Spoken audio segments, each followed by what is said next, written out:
The Zorgon ships fell from the sky in flaming, laser-blasted wrecks, victims of an unorthodox human gambit that altered the course of the war in mere hours.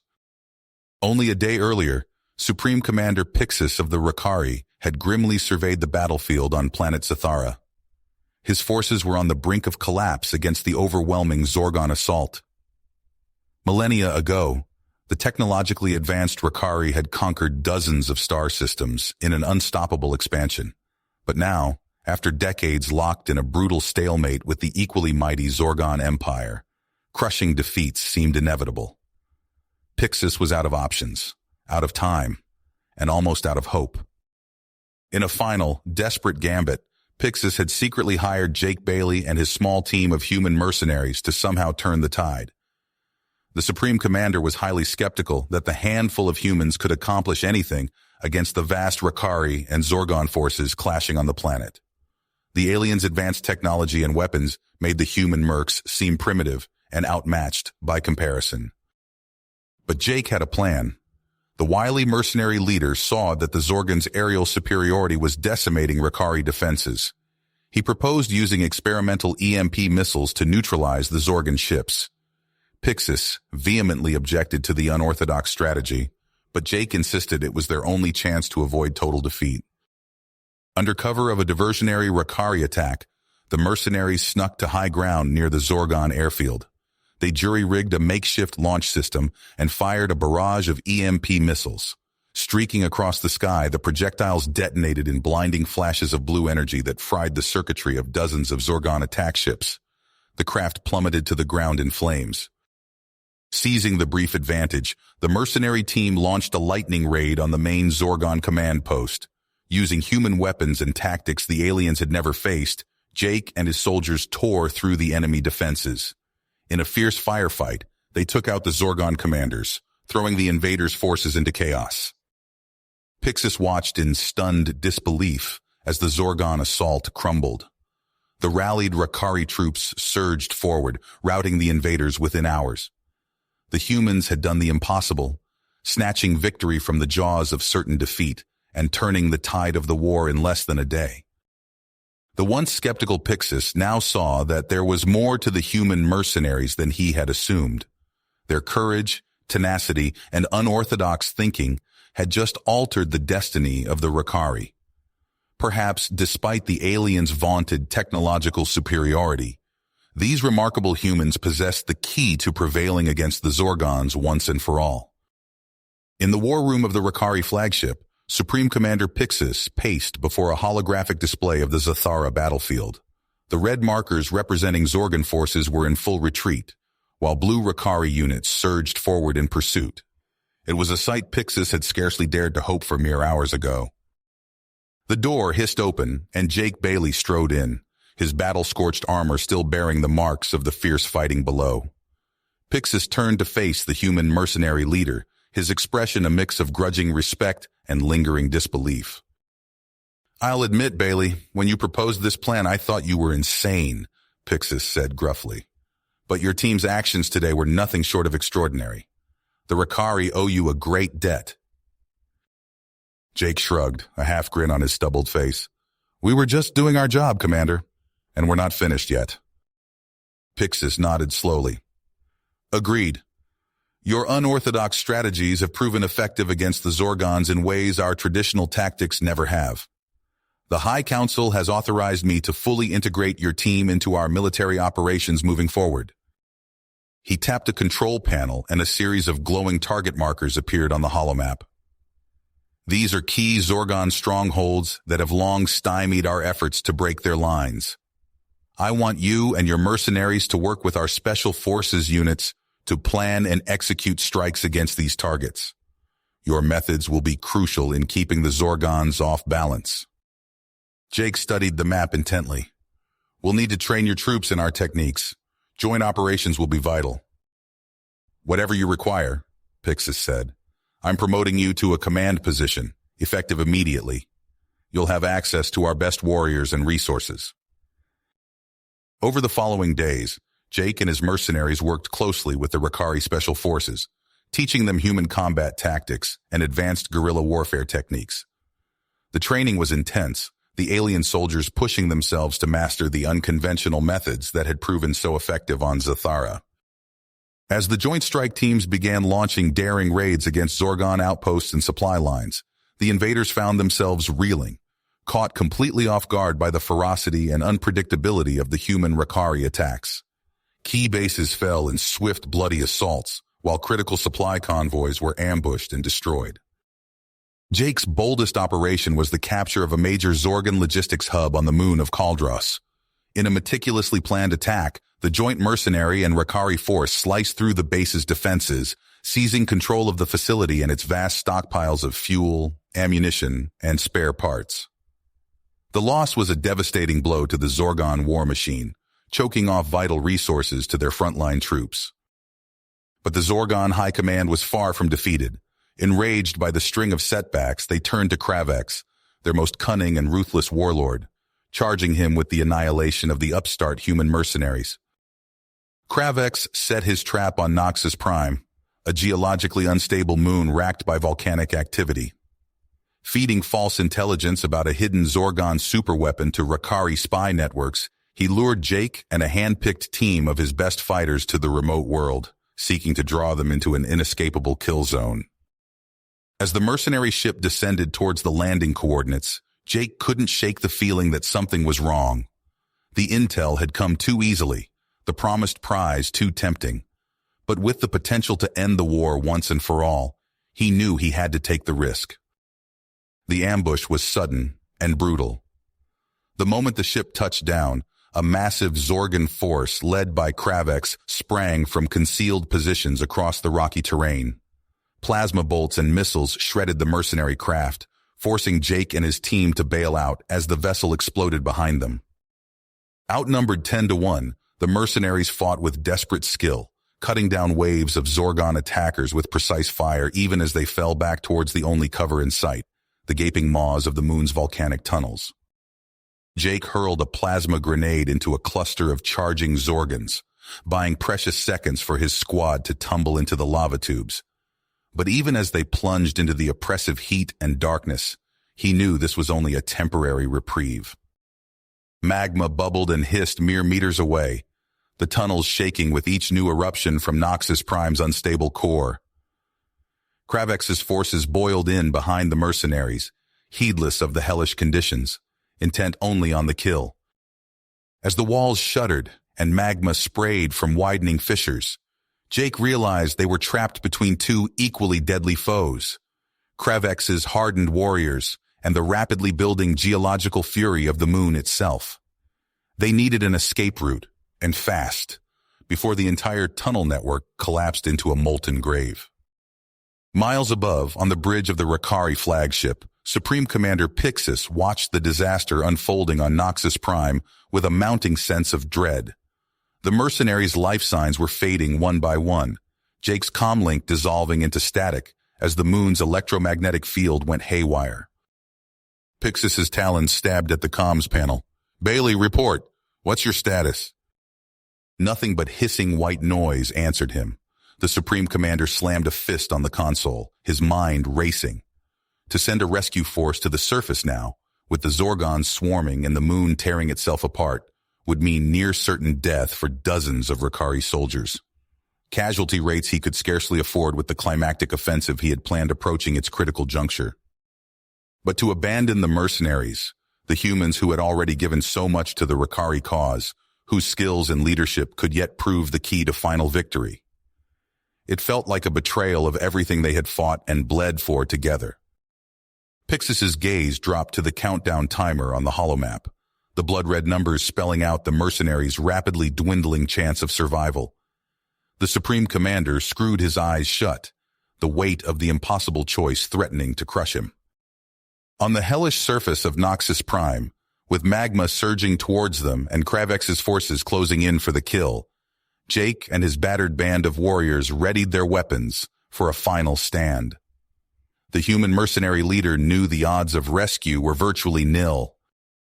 But he would be damned if he gave the Zorgons the satisfaction of an easy victory. They would fight to the last breath, the last pulse of their hearts, the last defiant cry of human fury against the dark. Even as the walls shook and molten rock pooled around their boots, Jake turned to face his warriors, his brothers, a savage grin splitting his ash-smeared features. "Looks like this is it, boys. No way out but through. So what do you say we show these Zorgon bastards what it really means to face humanity's best? Let's give 'em hell." A roar of assent rose from the mercenaries as they brought their weapons to bear, aiming down the shuddering tunnel at the onrushing horde of Kravex's killers. Jake spat a gobbet of blood and chambered a fresh plasma cell into his rifle, his finger tightening on the trigger. They all knew this was likely their final battlefield, but they would sell their lives at a steep price, claiming Zorgon blood for every precious drop of their own spilled on the uncaring rock of this god-forsaken moon. High above, Pixis's head dropped into his talons as a single chime sounded from the bridge countdown. The timer had hit 0, the mercenaries' death knell. The Supreme Commander dragged his gaze back to the holomap, to the flashing icons representing the last known positions of Jake Bailey and his soon-to-be martyred warriors. Pixis's mandibles clacked as he faced the most difficult command decision of his long and battle-filled life: to consign his human comrades to a fiery grave on a distant world, or to expend precious Rakari lives and resources in a desperate attempt to pull them from the jaws of near-certain death. It was a choice that could turn the tide of the war, for good or ill. A choice only he could make. A choice whose consequences, Pixis knew, would haunt him for the rest of his days, no matter how long or short they might be. On the hellish, magma-strewn battlefield of Noxus Prime, Jake Bailey sighted down his rifle at the first ranks of charging Zorgons, the faces of his loyal mercenaries, his friends, reflected in his peripheral vision. They had all sworn an oath long ago to fight to the bitter end, to never surrender, no matter the odds, to die on their feet, weapons in hand, defiant to the last. Now it seemed that oath would be put to its final, most brutal test, here among the fire and blood and ruin of this nightmarish alien moon. Jake whispered a silent prayer to whatever power might be listening, not for his own life, but for those of his brothers in arms. Then he breathed out, the calm of the battlefield settling over him like a shroud, and tightened his finger on the trigger. It was time to make their stand, time to show the Zorgons and the galaxy the true measure of human courage, human will, time to blaze their names forever into the annals of war, whether in victory or defeat. For death had come to Noxus Prime on tongues of fire and blades of plasma, and Jake Bailey and his mercenaries intended to greet it, as only warriors born could, with defiance on their lips and guns in their hands, unbroken and unbowed. Jake's mind raced as the lava bubbled and hissed around them. The Zorgons were closing in, but he refused to go down without a fight. He gathered his remaining team, their faces streaked with soot and sweat. "Listen up," Jake barked. "We're not dead yet. We've got explosives left. Let's use them." The mercenaries worked fast, rigging makeshift charges at key points throughout the lava tubes. Jake's fingers flew as he wired the detonators, his heart pounding. This was their last shot. "Fire in the hole!" Jake roared. The explosions rocked the cavern. For a moment there was silence, then came the rumble. Magma burst forth in a hellish tide, engulfing the advancing Zorgon troops. Alien screams filled the air as molten rock consumed their ranks. Jake seized the moment. "Now, hit 'em hard!" The mercenaries surged forward, capitalizing on the chaos. They moved with practiced precision, outflanking the disoriented Zorgons. Plasma bolts lit up the smoky air as Jake's team cut through the enemy lines. Through the haze of battle, Jake spotted a towering figure, Kravex himself. The Zorgon warlord bellowed in rage, his massive frame silhouetted against the flows of lava. Jake charged, ducking under a vicious swing from Kravex's warhammer. He slammed his shoulder into the alien's midsection, driving him back. The two grappled fiercely, trading blows as magma splashed around their feet. Kravex's clawed hand closed around Jake's throat. The human's vision swam as he gasped for air. With his last ounce of strength, Jake drove his combat knife up and under the Zorgon's armored plates. Kravex's grip loosened. The warlord stumbled back, green blood oozing from the wound. Jake pressed his advantage, striking again and again until Kravex fell. A hush settled over the battlefield. The remaining Zorgons, seeing their leader slain, threw down their weapons.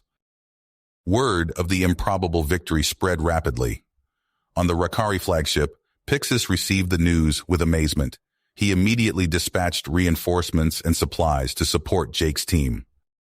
In the weeks that followed, the tide of war shifted dramatically. Jake led daring raids deep into Zorgon space, striking at vital targets. The Rakari adopted human tactics, catching the enemy off guard time and again. Massive shipyards fell. Industrial centers were captured intact. The Zorgon war machine began to sputter and stall under the relentless assaults. The operation to seize the Zorgon battle station was Jake's most audacious yet. His team infiltrated the massive structure, fighting their way to the command center. As Pixis's fleet engaged the station's defenses, Jake's mercenaries took control from within. With the captured station as their forward base, the final push towards the Zorgon homeworld began.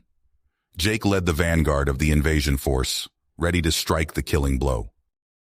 But as they neared their target, long-range scans picked up a disturbing energy signature. Jake's blood ran cold as the implications became clear. The Zorgons had unleashed their ultimate weapon. "Sir," one of Jake's lieutenants reported, "that energy reading, it's like nothing we've ever seen. If the eggheads are right, this thing could wipe out whole planets." Jake stared at the tactical display, his mind racing. They'd come too far to let it end like this. Somehow they had to find a way to stop this nightmare weapon before it was too late. "All right, people, let's get to work," Jake said grimly. "We've beaten the odds before. Time to do it again." Jake's boots clanged against the metal floor as he led his team through the twisting corridors of the Zorgon battle station. Plasma bolts sizzled past, leaving scorch marks on the walls. The mercenaries returned fire, dropping Zorgon soldiers with practiced efficiency. "Rakari team, what's your status?" Jake barked into his comm. "We've breached the lower levels," came the reply. "Converging on your position." They fought their way deeper into the station's bowels. The air grew thick with ozone and the stench of burning circuitry. Finally, they reached a massive blast door. "This is it," Jake said, studying the alien markings. "The bioweapon's got to be inside." Working together, the humans and Rakari commandos bypassed the security systems. The door slid open with a hiss, revealing a cavernous chamber filled with rows of missiles. Jake's blood ran cold as he realized the implications. He grabbed his comm, fingers flying over the controls. "Pixis, we've got a situation. The Zorgons have weaponized the virus. They're planning to launch it at multiple systems." There was a pause before the Rakari commander's grim voice came through. "Understood. We cannot allow that to happen. Whatever it takes, Bailey." Jake nodded to his team. "You heard the man. Let's get to work." They spread out, planting demolition charges at key structural points while Rakari warships engaged the station's outer defenses. Alarms blared as the missiles began to fuel up. "Now or never," Jake muttered, keying the detonator. The explosions rocked the chamber. Missile silos crumpled, their deadly payloads rendered useless. But even as Jake allowed himself a moment of triumph, blast doors slammed shut. "Shit," Grimes spat. "We're sealed in." Jake did a quick head count. Besides himself, only Grimes, Santos, and a Rakari named Vracus remained trapped in the virus storage area. "We need to neutralize that bioweapon before the air in here gets contaminated," Jake said. They fought their way to the control center, mowing down automated turrets. Vracus's claws flew over the alien console. "No deactivation protocol," the Rakari hissed. "The only way is a full purge. It will destroy everything organic in the chamber, including us." Jake's mind raced, searching for alternatives, but deep down, he knew there was only one way out of this. Vracus straightened. "I will initiate the sequence. You three, hold off the Zorgon reinforcements." "Like hell," Jake growled. "We're not leaving you behind."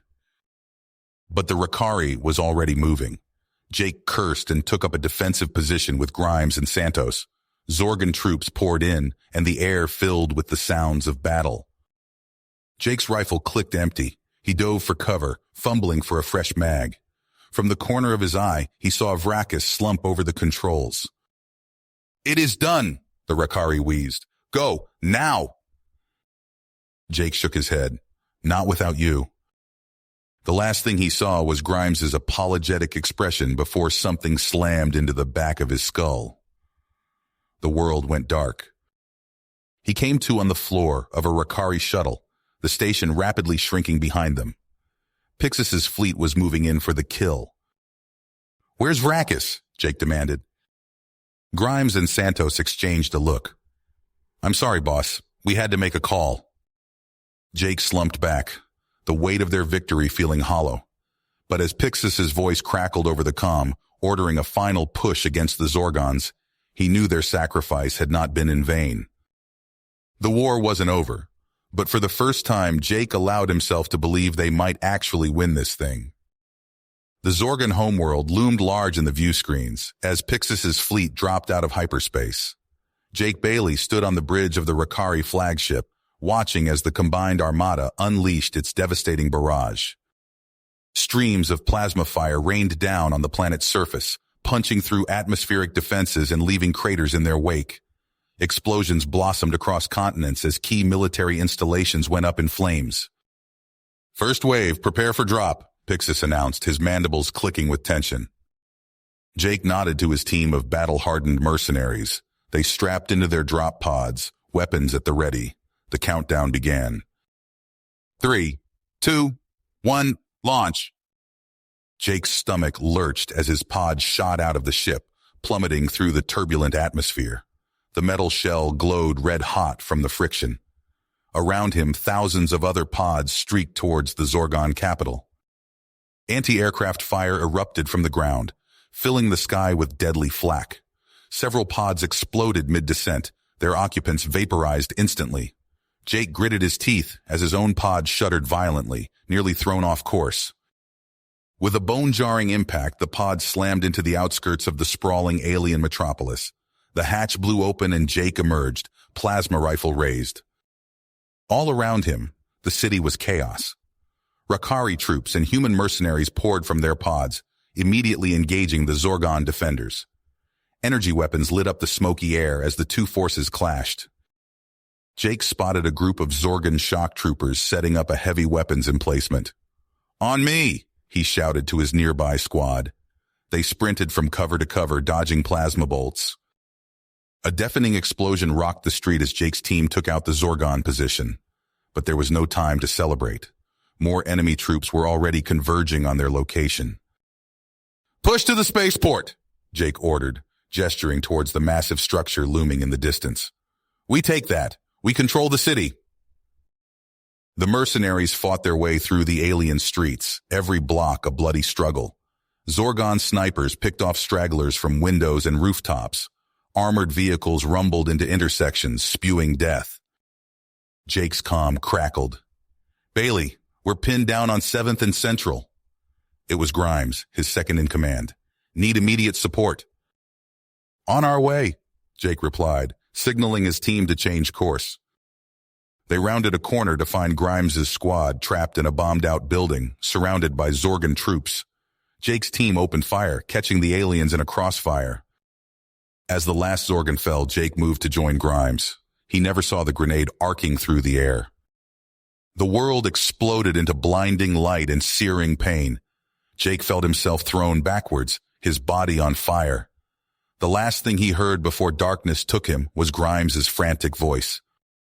"Man down! Medic! We need a goddamn medic over here now!" Jake drifted in and out of consciousness. Blurred faces swam above him. The whine of energy weapons, shouted orders, the acrid smell of burning flesh. He opened his eyes to find himself in a field hospital, surrounded by the wounded and dying. A Rakari surgeon loomed over him, multifaceted eyes glinting in the harsh light. "The spaceport?" Jake croaked. "Secured," the alien replied. "Rest now, human. You have done your part." Jake's eyes drifted shut again, but his sleep was far from peaceful. In his fevered dreams, he saw the city consumed by a sickly green mist. Soldiers, human and Ricari alike, writhed in agony as their bodies twisted and mutated. Grotesque abominations stalked the streets, hunting down the survivors. Jake found himself cornered by a pack of the mutants. As they closed in, he realized with horror that he recognized one of them. It was himself, or what he had become. The thing that had once been Jake Bailey reached out with misshapen claws, its mouth opening in a silent scream. Jake's eyes snapped open. He was back in the hospital, drenched in sweat. Pixis stood at his bedside, mandibles working nervously. "What's happening?" Jake asked, his throat raw. Pixis's compound eyes flickered. "The Zorgons, they have unleashed something, a biological weapon of terrible power. It spreads like wildfire, mutating all in its path." Jake struggled to sit up, wincing at the pain. "How bad?" "Entire sectors of the city are lost," Pixis replied grimly. "My lieutenants urge me to order an orbital bombardment, to burn out the infection before it can spread further." Jake's blood ran cold as he realized the implications. "But the civilians? Our own troops still trapped down there?" Pixis's antennae drooped. "There may be no other choice. The projections show millions dead if we do not act swiftly." Jake closed his eyes, the weight of the decision crushing down on him. The fate of two species hung in the balance. Victory was within their grasp, but at what cost? He opened his eyes, meeting Pixis's alien gaze. "Show me the data, all of it. If we're going to make this call, we need to be damn sure." As Pixis brought up the holo maps and casualty projections, Jake steeled himself. Whatever choice he made, he knew it would haunt him for the rest of his days. You have reached the end of the story. If you enjoyed this story and want to support us, please leave a like and subscribe to our channel, and for every comment that says 88, I will heart every single one of them. Thank you for your time.